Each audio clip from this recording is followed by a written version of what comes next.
Hello అండి, welcome to Yummy's food blogs. నేను మీ సాహితీ విద్యార్థి. సమ్మర్ హాలిడేస్ అయిపోయాయి, స్కూల్ అయితే స్టార్ట్ అయిపోయింది. డైలీ పిల్లలు ఏదో ఒక స్పెషల్ అడుగుతూ ఉంటారు. సో ఈసారి స్నాక్ ఏదైనా స్పెషల్ గా చెయ్యమ్మా అని అడిగినప్పుడు ఇలా ఇంట్లోనే డోనట్స్ ట్రై చేయండి. చాలా చాలా టేస్టీగా ఉంటాయి.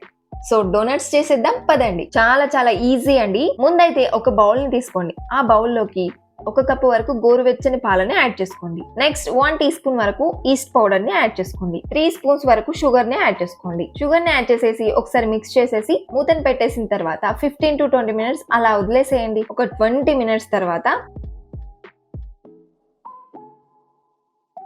మళ్ళీ ఒక బౌల్ తీసుకొని అందులోకి 1 కప్పు వరకు మైదా పిండిని, కొద్దిగా సాల్ట్ ని యాడ్ చేసుకోవాలి. అలాగే ఇందులోకి ఒక ఎగ్ ని కూడా బ్రేక్ చేసి వేసుకుందాం. ఎగ్ ని వేసుకోవడం అనేది కంపల్సరీ కాదు. ఎగ్ ప్లేస్ లో మనం కర్డ్ ని కూడా యూస్ చేసుకోవచ్చు. 2 స్పూన్స్ అలా కర్డ్ ని వేసుకోండి. ఇప్పుడు ఇందులోకి అయితే ఎగ్ ని వేసాం కదా, సో ఎగ్ ని వేసేసి అంతా ఒకసారి మిక్స్ చేసుకోవాలి. ఇందులోకి ఇప్పుడు 5 టీ స్పూన్స్ వరకు షుగర్ పౌడర్ ని యాడ్ చేసుకుందాం. 5 టీ స్పూన్ షుగర్ పౌడర్ అయితే పర్ఫెక్ట్ గా సరిపోతుందండి. స్వీట్నెస్ అనేది మరియు ఓవర్ గా స్వీట్నెస్ అయినా బాగుండదు, ఎందుకంటే పైన చాక్లెట్ సిరప్ వేసుకుంటాం కదా. 5 teaspoon sugar powder enough అండి. ఇలా అంతా మిక్స్ చేసుకున్న తర్వాత ఇప్పుడు మనం ఇందాక పక్కన పెట్టుకున్న పాలు, ఈస్ట్, షుగర్ మిక్స్ చేసుకున్నది ఉంది కదా, సో దాన్ని ఇందులోకి యాడ్ చేసేసుకుని అంతా కూడా మిక్స్ చేసుకోవాలి. ఎలా మిక్స్ చేసుకోవాలి అంటే పూరి పిండిలా, చపాతీ పిండిలా మిక్స్ చేసుకుంటే సరిపోతుంది. సో అంతా కలిసేలా బాగా కలుపుకొని వీలైతే ఇందులోకి ఆయిల్ కానీ నెయ్యిని కానీ కూడా యూస్ చేసుకోవచ్చు. లేదంటే బటర్ని యాడ్ చేసుకోండి, పర్ఫెక్ట్ గా వస్తాయి. నేనైతే బటర్ని వేస్తున్నానండి.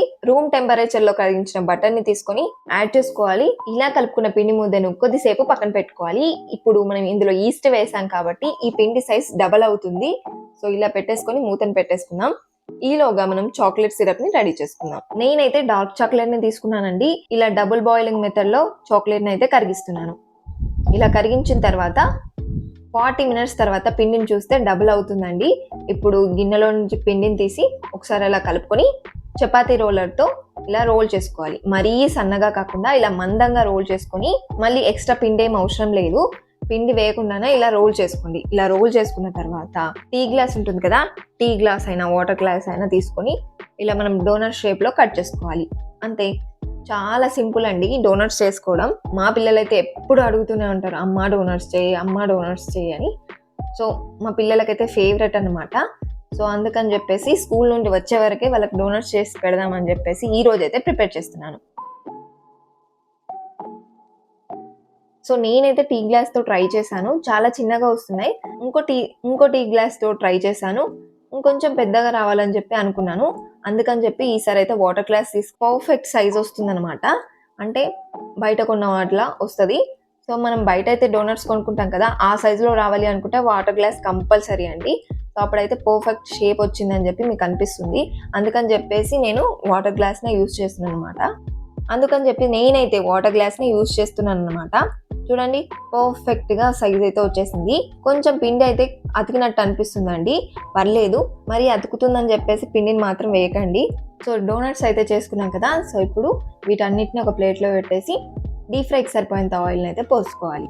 స్టవ్ ఆన్ చేసేసి ఒక కడాయిని పెట్టుకొని కడాయిలోకి డీప్ ఫ్రైకి సరిపోయేంత ఆయిల్ని పోసుకోవాలి. ఆయిల్ చక్కగా వేడైన తర్వాత ఆయిల్ని వేడి చేసేటప్పుడు స్టవ్ హై ఫ్లేమ్ లో ఉంచుకోవాలి. మనం డోనట్స్ చేస్తున్నాం కాబట్టి ఆయిల్ వేడైన తర్వాత డోనట్స్ వేసేటప్పుడు స్టవ్ మీడియం ఫ్లేమ్ లో ఉంచేసి డోనట్స్ అయితే వేసుకోవాలి. అప్పుడే లోపల దాకా ఫ్రై అయిపోతాయి. లేదంటే డోనట్స్ లోపల పిండి పిండిగా వస్తాయి, పైన మాత్రం తొందరగా కలర్ చేంజ్ అయిపోతాయి.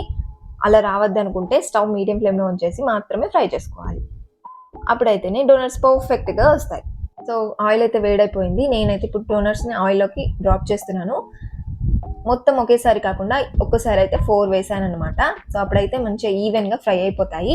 మనం వీటిని ఫ్రై చేసేటప్పుడు స్టవ్ ఫ్లేమ్ అనేది లో టు మీడియం ఫ్లేమ్లో అడ్జస్ట్ చేస్తూ ఫ్రై చేసుకోవాలి. అప్పుడే లోపల దాకా కుక్ అవుతాయండి.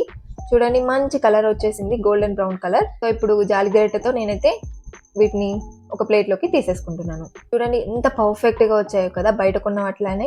పిల్లలకైతే చాలా నచ్చుతాయండి. అసలు బయట కొనుక్కొచ్చామని చెప్పినా సైలెంట్గా తినేస్తారు, అంత పర్ఫెక్ట్గా వచ్చాయి. యాజ్ ఇట్ ఈజ్ సేమ్ బయట వాటిలానే ఉన్నాయి కదా. వీటినైతే మనం ఈ డోనట్స్ని అయితే మనం చాక్లెట్ సిరప్తో కానీ లేదంటే వట్టిగా అయినా తినవచ్చు, లేదంటే షుగర్ పౌడర్ని కూడా ఇలా స్ప్రెడ్ చేసుకొని తినేయచ్చు. చాలా చాలా టేస్టీగా ఉంటాయి, తిన్నా కొద్ది తినాలనిపిస్తాయి. ఖచ్చితంగా పిల్లలు 2-3 అలా తినేస్తారు ఇష్టంగా. ఈ రెసిపీ మీకు నచ్చినట్లయితే మీ ఫ్రెండ్స్కి, రిలేటివ్స్కి అందరికీ షేర్ చేసేయండి. అలాగే మీరు కూడా ట్రై చేయండి. ట్రై చేసి ఎలా కుదిరిందో మాకైతే కామెంట్ బాక్స్లో కామెంట్ చేసేయండి. నెక్స్ట్ వీడియోలో కలుద్దాం. బాయ్.